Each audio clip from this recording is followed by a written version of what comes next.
If you ask me what sort of a partner, what sort of a conversational partner Biden is, I'd say he's very constructive, he's very balanced. I said outside, I think it's always better to meet face to face. We don't share the same positions in many areas, but I think that both of these sides showed a willingness to understand one another. There are areas where we can't cooperate if he chooses.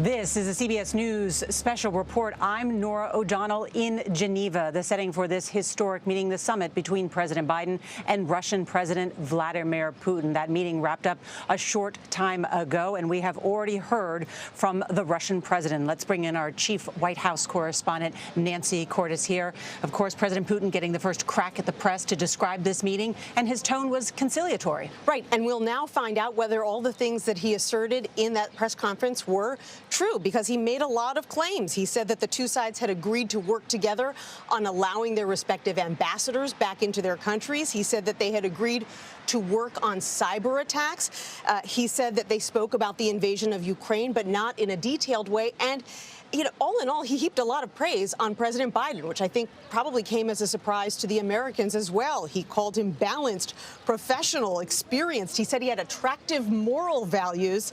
He even said we speak the same language, and said that speaking with him for 2.5 hours was very unusual, something he doesn't normally see from other foreign leaders. So according to President Putin, it was a success. We'll see what President Biden has to say. President Putin also took some tough questions from the international press, including his repression of political dissidents or opponents at home. He deflected those questions and instead bringing up what has happened in the United States. He brought up the Black Lives Matter protests. He brought up the January 6th assault on the U.S. Capitol. Putin never admitting anything that the United States accuses him of. Right. When it comes to all the allegations against him, he continues to say they're not true. He continues to turn them around on the United States, saying it's the U.S. that is cracking down on human rights when, for instance, people who broke into the Capitol on January 6th were arrested. He talked about gun violence in the United States and said, we don't want that kind of thing in Russia, and so that's why we crack down on people who break the law. When it comes to Alexei Navalny, which was a big flashpoint, Norah, in these conversations, he would not guarantee Navalny's safety. He said that Navalny broke the law by coming back into Russia, that he knew he was breaking the law, and that he deserved to be put in prison. He also claimed at one point that the United States funds political opposition within Russia, which we believe is untrue, that the United States does that.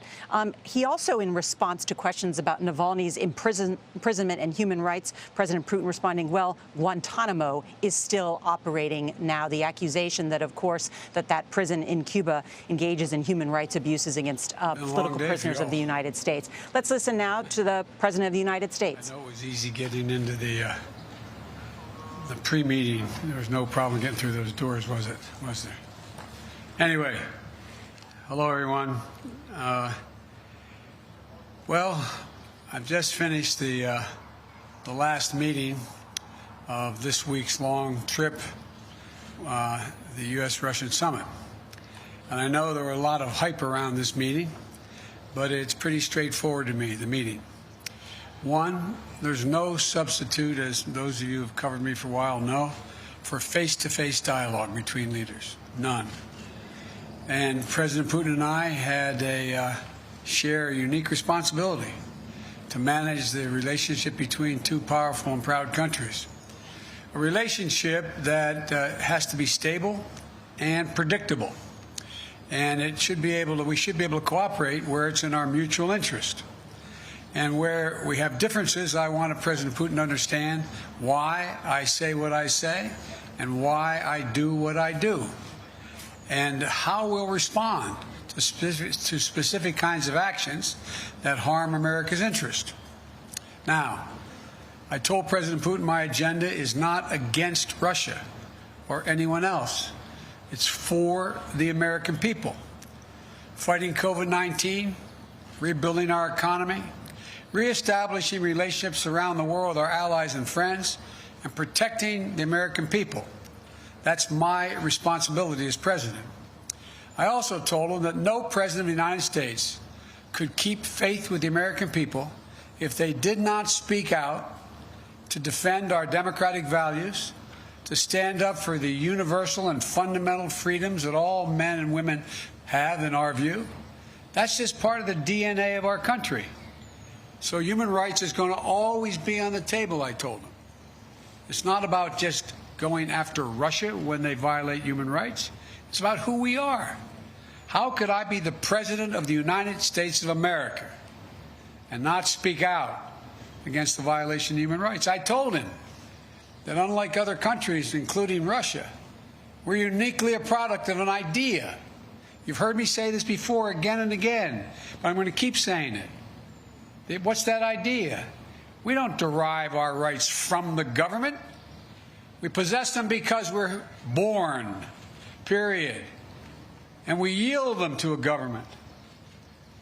And so the forum, I pointed out to him that that's why we're going to raise our concerns about cases like Alexei Navalny. I made it clear to President Putin that we'll continue to raise issues of fundamental human rights, because that's what we are. That's who we are. The idea is we hold these truths self-evident, that all men and women, we haven't lived up to it completely, but we've always widened the arc of commitment and included more and more people. And I raised the case of two wrongfully imprisoned American citizens, Paul Whelan and Trevor Reed. I also raised the ability of Radio Free Europe and Radio Liberty to operate and the importance of a free press and freedom of speech.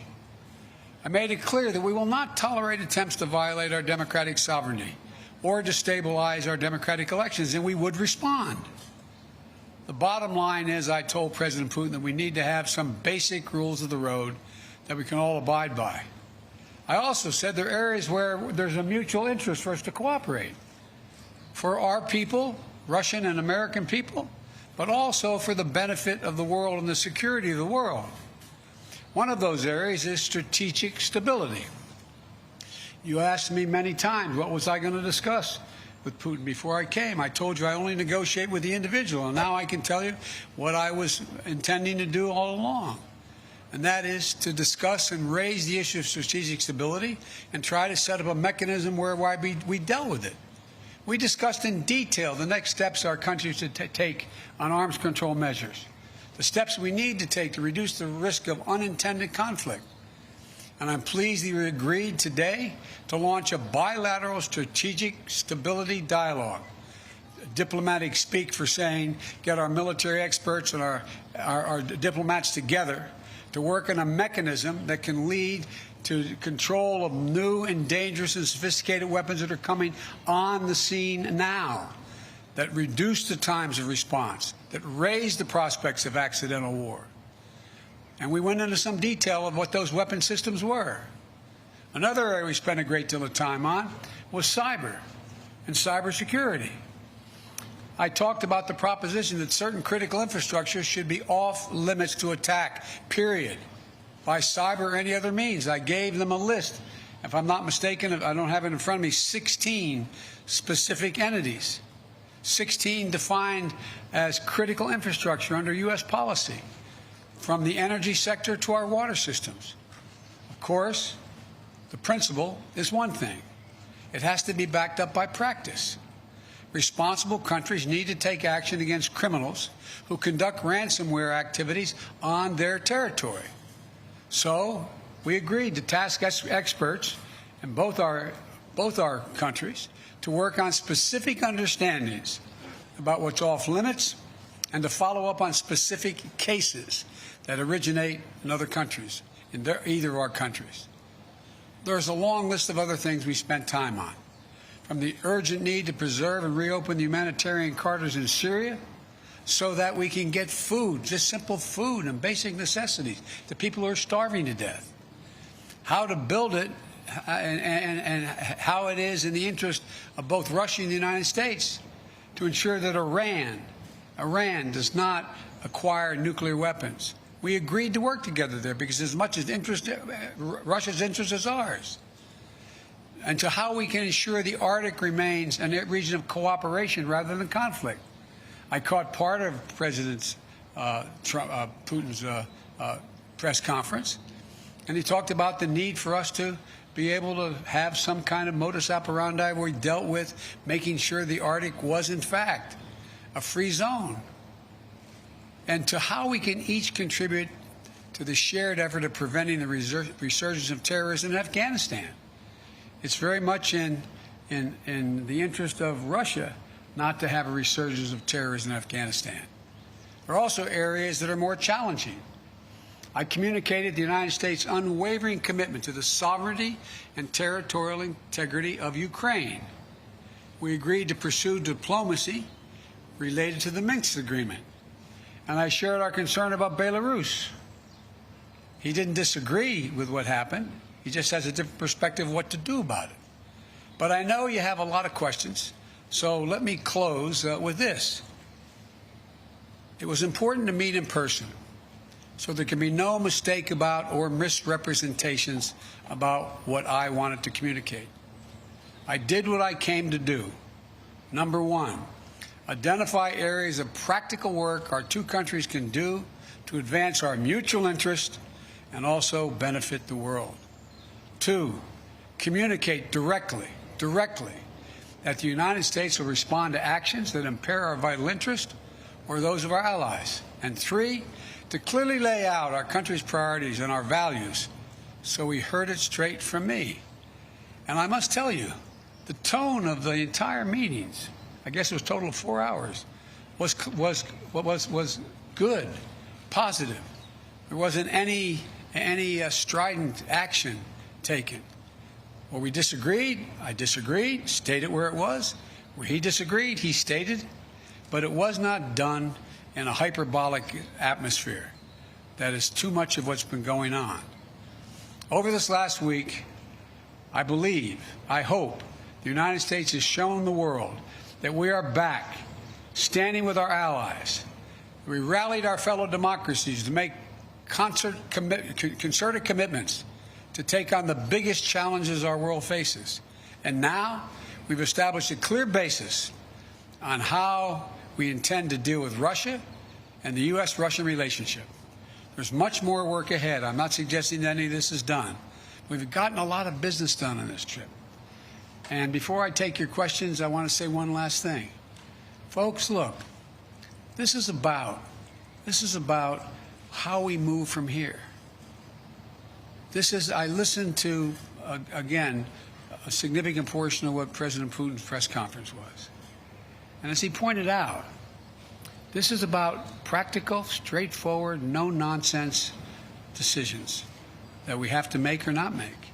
We'll find out within the next 6 months to a year whether or not we actually have a strategic dialogue that matters. We'll find out whether we work to deal with everything from release of people in Russian prisons or not. We'll find out whether we have a cybersecurity arrangement that begins to bring some order. Because, look, the countries that most are likely to be damaged, failure to do that, are the major countries. For example, when I talked about the pipeline that cyber hit for $5 million, that ransomware hit in the United States, I looked at him and I said, well, how would you feel if ransomware took on the pipelines from your oil fields? He said it would matter. This is not about just our self-interest. It's about a mutual self-interest. I'll take your questions, and as usual, folks, they gave me a list of the people I'm going to call on. So, Jonathan, Associated Press. Thank you, sir. U.S. intelligence has said that Russia tried to interfere in the last two presidential elections and that Russia groups are behind hacks like SolarWinds and some of the ransomware attacks you just mentioned. Putin, in his news conference just now, accepted no responsibility for any misbehavior. Your predecessor opted not to demand that Putin stop these disruptions. So what is something that concrete, sir, that you achieved today to prevent that from happening again, and what will the consequences you threaten? Whether I stopped it from happening again, he knows I will take action, like we did when this last time out. What happened was we, in fact, made it clear that we were not going to continue to allow this to go on. The end result was we ended up withdrawing. They went withdrawing ambassadors. We closed down some of their facilities in the United States, etc. He knows there are consequences. Now, look, one of the consequences that I don't know, I shouldn't say this, is unfair of me. I suspect you may all think doesn't matter. But I'm confident matters to him, and to other world leaders of big nations. His credibility worldwide shrinks. Let's get this straight.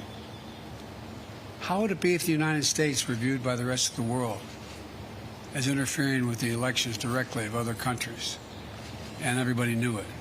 What would it be like if we engaged in activities that he is engaged in? It diminishes the standing of a country that is desperately trying to make sure it maintains its standing as a major world power. And so it's not just what I do, it's what the actions that other countries take, in this case Russia, that are contrary to international norms. It's the price they pay. They are not able to dictate what happens in the world. There are other nations of significant consequence, i.e. the United States of America being one of them. Mr. President, just a quick follow on the same theme of consequences. You said just now that you spoke to him a lot about human rights. What did you say would happen if opposition leader Alexei Navalny dies?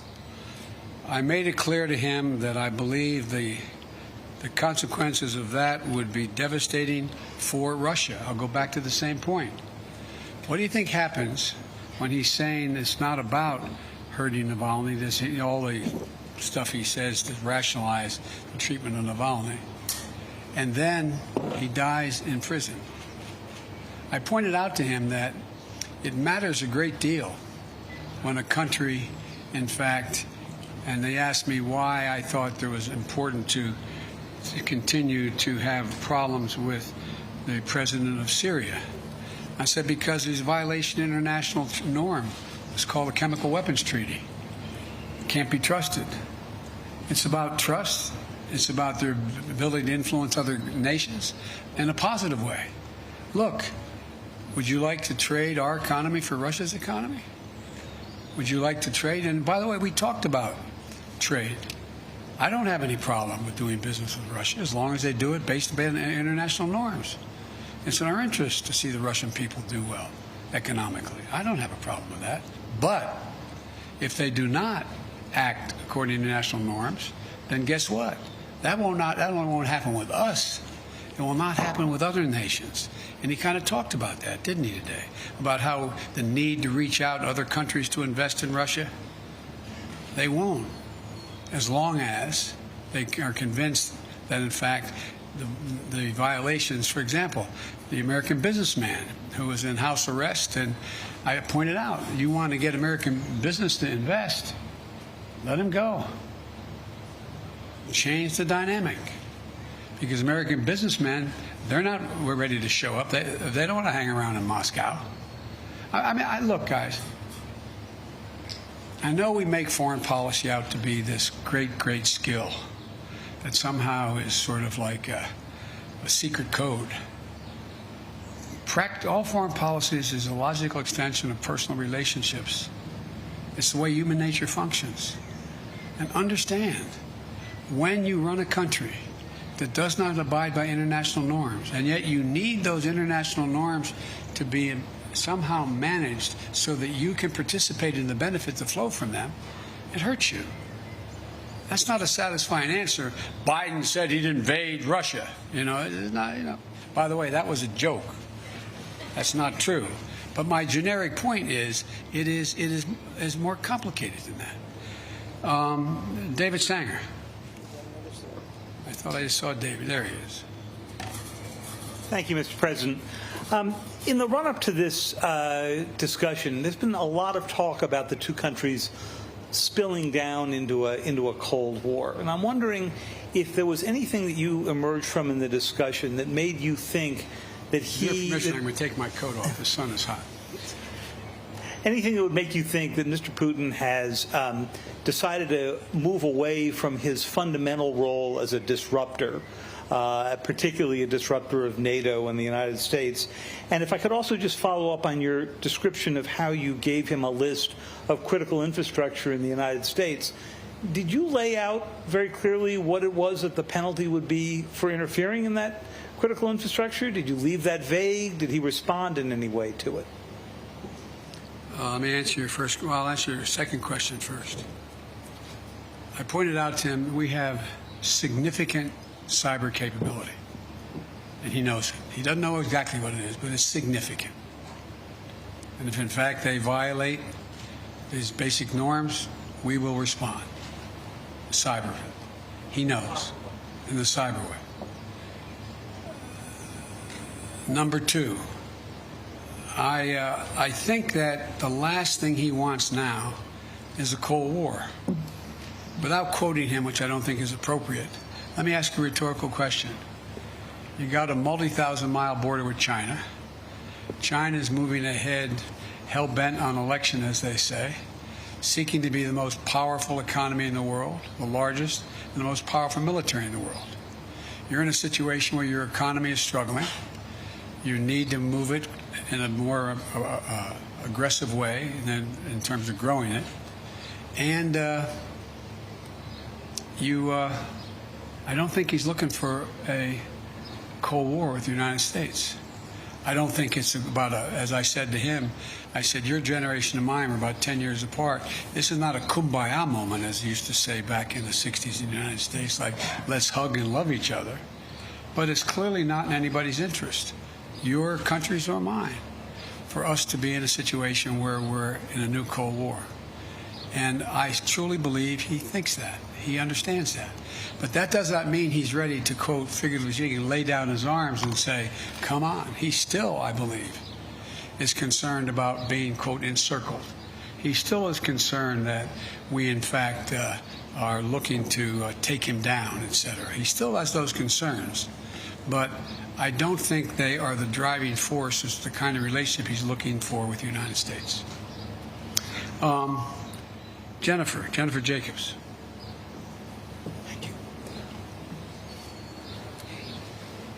Thanks. Thank you, Mr. President. Is there a particular reason why the summit lasted only about 3 hours? We know you had maybe allotted 4 to 5 hours. Was there any reason it ran shorter? Also, President Putin said that there were no threats or scare tactics issued. Do you agree with that assessment, that there were no threats or scare tactics? Yes. And also, did you touch on Afghanistan and the safe withdrawal of troops? Yes, and yes. Let me go back to the first part.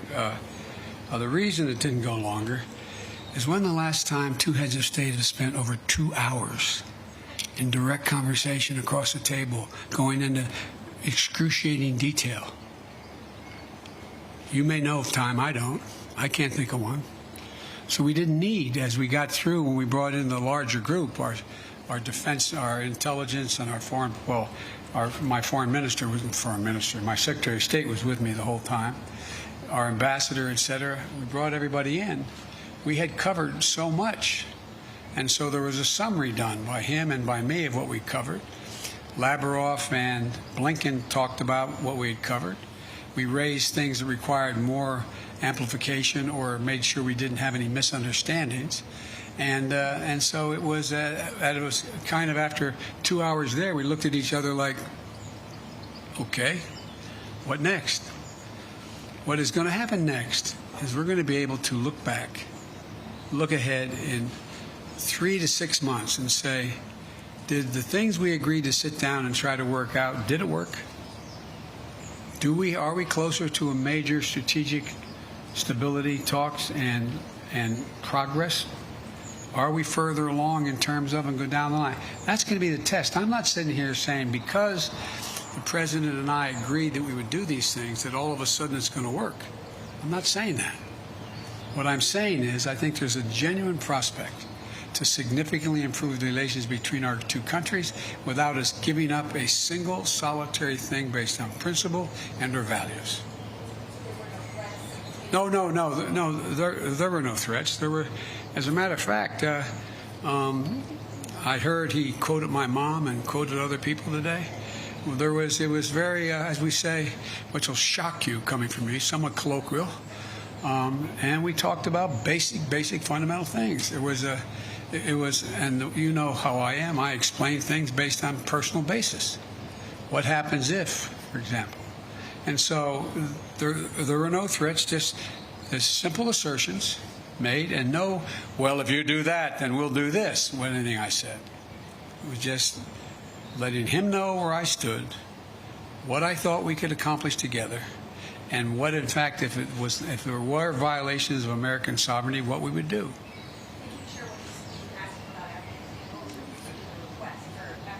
No, he asked us about Afghanistan. He said that he hopes that we're able to maintain some peace and security, and I said that has a lot to do with you. He indicated that he was prepared to, quote, help on Afghanistan. I won't go into detail now, and help on Iran, and help on, and in return, we told him about what we wanted to do relative to bringing some stability and economic security, or physical security, to the people of Syria and Libya. So we had those discussions.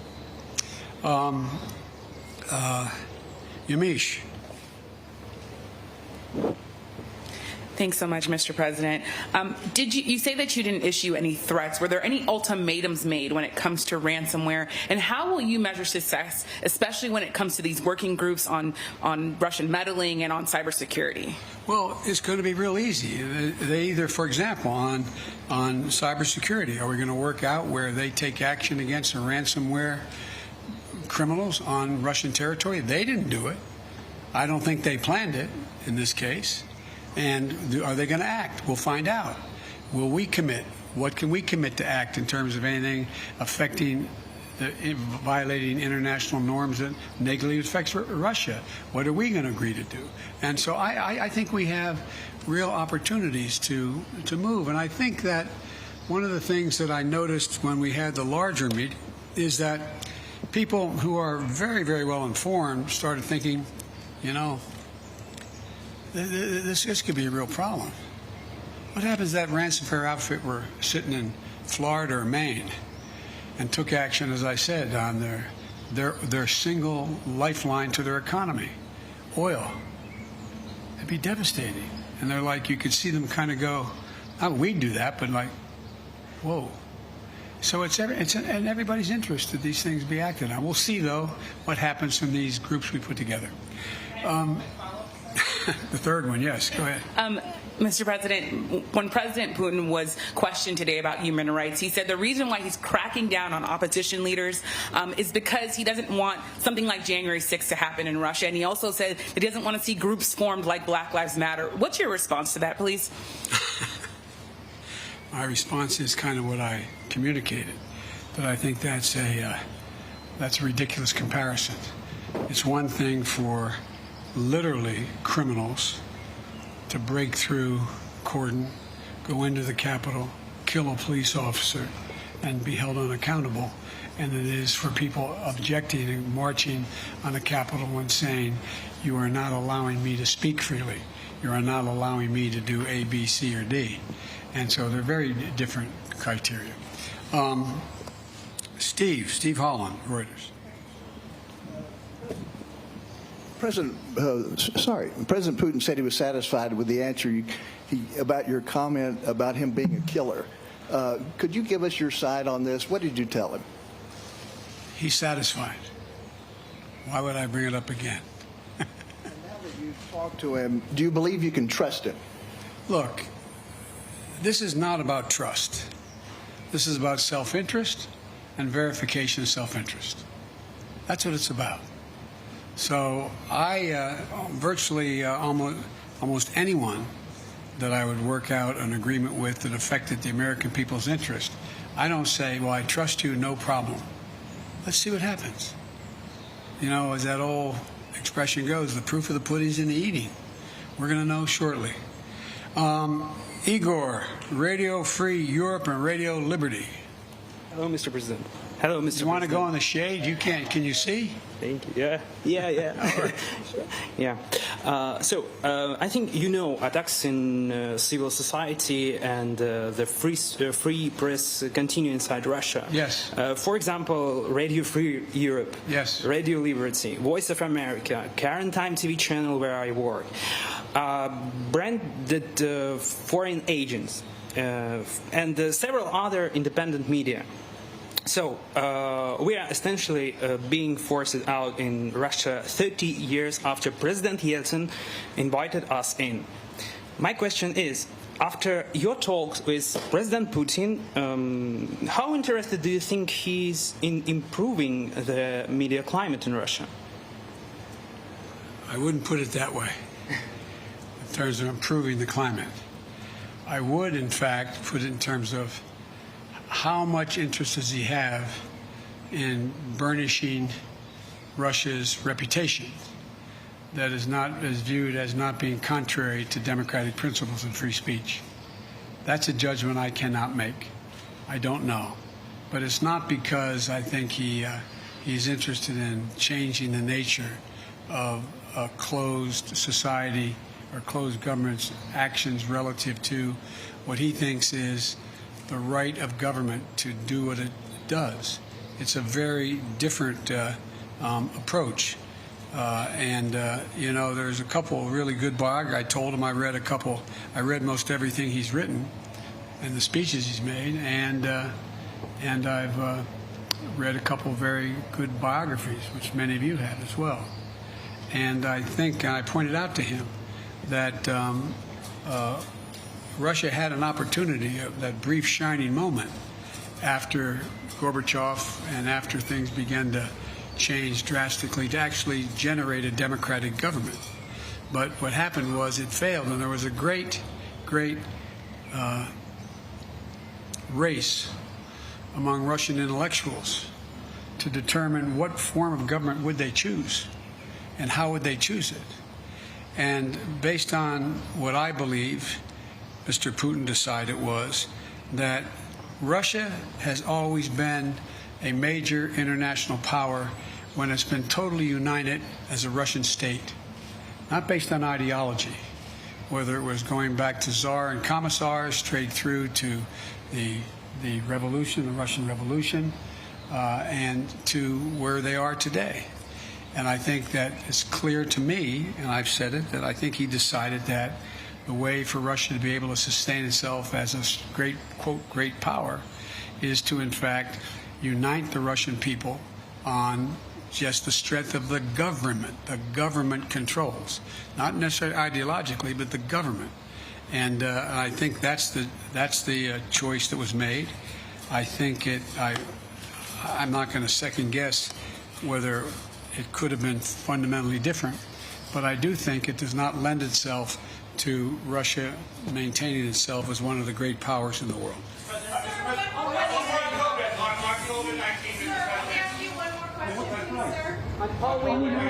Thank you, sir. Did military response ever come up in this conversation today? Did you, in terms of the red lines that you laid down, is military response an option for a ransomware attack? And President Putin had called you in his press conference an experienced person. You famously told him he didn't have a soul. Do you now have a deeper understanding of him after this meeting? Thank you very much. But on the military response, sir? No, we didn't talk about military response. In the spirit, Mr. President, you saying that there is no substitute for face-to-face dialogue, and also with what you said at NATO, that the biggest problems right now are Russia and China. You've spoken many times about how you have spent perhaps more time with President Xi than any other world leader. So is there going to become a time where you might call him, old friend to old friend, and ask him to open up China to the World Health Organization investigators who are trying to get to the bottom of COVID-19? Let's get something straight. We know each other well. We're not old friends. It's just pure business. So I guess my question would be, you've said that you were going to press China. You signed on to the G7 communique that said the G7 were calling on China to open up, to let the investigators in. But China basically says they don't want to be interfered with anymore. So what happens now? The impact, the world's attitude toward China as it develops. China's trying very hard to project itself as a responsible and very, very forthcoming nation. that they are trying very hard to talk about how they're taking and helping the world in terms of COVID-19 and vaccines, and they're trying very hard. Look, certain things you don't have to explain to the people of the world. They see the results. Is China really actually trying to get to the bottom of this? One thing we did discuss, as I told you, in the EU and at the G7 and with NATO, what we should be doing, and what I'm going to make an effort to do, is rally the world to work on what is going to be the physical mechanism available to detect early on the next pandemic and have a mechanism by which we can respond to it and respond to it early. It's going to happen. It's going to happen, and we need to do that. Thank you. What did Putin say about Paul Whelan and Trevor Reed? What did he say about Paul Whelan and Trevor Reed? I have hope. I'd say again, we can't hear you. I said the families of the detained Americans came up and we discussed it. We're going to follow through with that discussion. I am not going to walk away on that. Why are you so confident he'll change his behavior, Mr. President? Yeah, I'm not confident in changing behavior. What the hell? What do you do all the time? So when did I say I was confident? You said in the next 6 months you'll be able to determine. What I said was, let's get it straight. I said what will change their behavior is if the rest of the world reacts to them and it diminishes their standing in the world. I'm not confident of anything. I'm just stating the fact. But given his past behavior has not changed, and in that press conference after sitting down with you for several hours, he denied any involvement in cyber attacks. He downplayed human rights abuses. He even refused to say Alexei Navalny's name. So how does that account to a constructive meeting as President Putin framed? You don't understand that. You're in your own business. Is the summit with China next? Cool, we need to load. Cool, we need to load quickly. Let's go. Quickly, cool.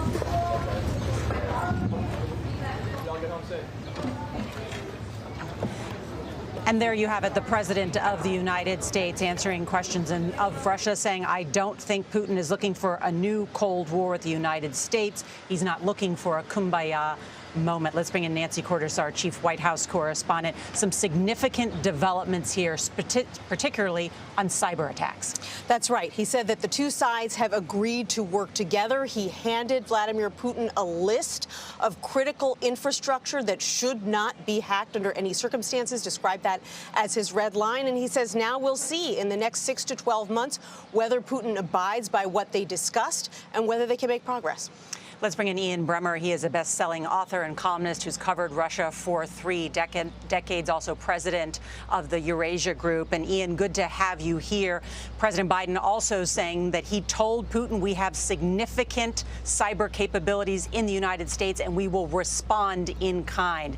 This is the threat that Biden wanted to deliver in person, right? Yeah, this is the vulnerability that Biden has. Over the course of the past months, it's not just espionage against the United States, it's also unprecedented and exponentially growing ransomware, hitting everything and everybody. And the Russians, Biden said in the presser, it's not the Kremlin planning it directly, it's not the Kremlin behind it directly, but they know what's going on and they're not doing anything about it.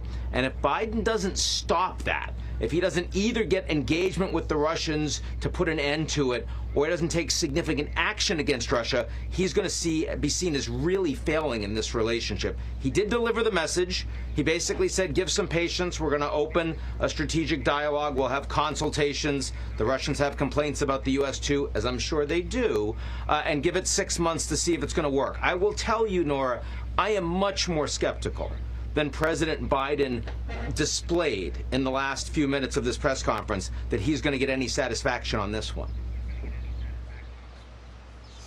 Ian Bremmer, thank you. I want to bring in Michael Morell, former acting and deputy director of the CIA, also a CBS News senior national security contributor. Michael, it is so good to have you. I know you've studied Russia closely when you were at the CIA. The message, too, that Biden delivering, that Putin's credibility on the world stage shrinks, in his word, if he does not respond in kind and if he continues this type of behavior.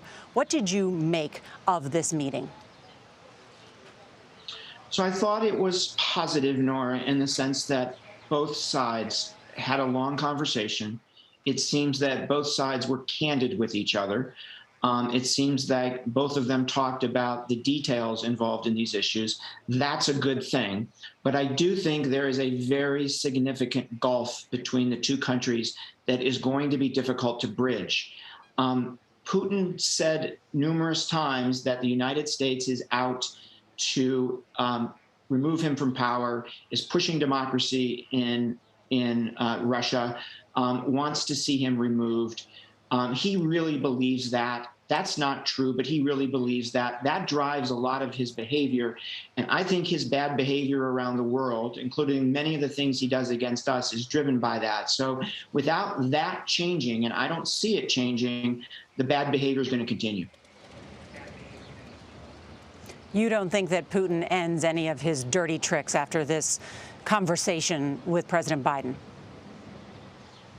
No, I don't. And I also want to emphasize what Ian said. It is not going to be easy to change Russian behavior on the ransomware attacks. Some of these organized crime bosses who do this are political supporters of President Putin. There's an enormous amount of money involved here. And many of the individuals who are doing the hacking are Russian intelligence officers who do national security espionage during the day, and they work for organized crime at night. So this is a very difficult thing for Putin to take action against. It's an excellent point, as always. Michael Morell, good to have you. And President Biden saying we will find out in the next 6 months to the year whether or not we have a strategic dialogue that matters. Our coverage will continue on our streaming network, CBSN, your local news, and we'll have more tonight right here on the CBS Evening News. This has been a CBS News Special Report. I'm Norah O'Donnell in Geneva, Switzerland. For news 24 hours a day, go to CBSNews.com.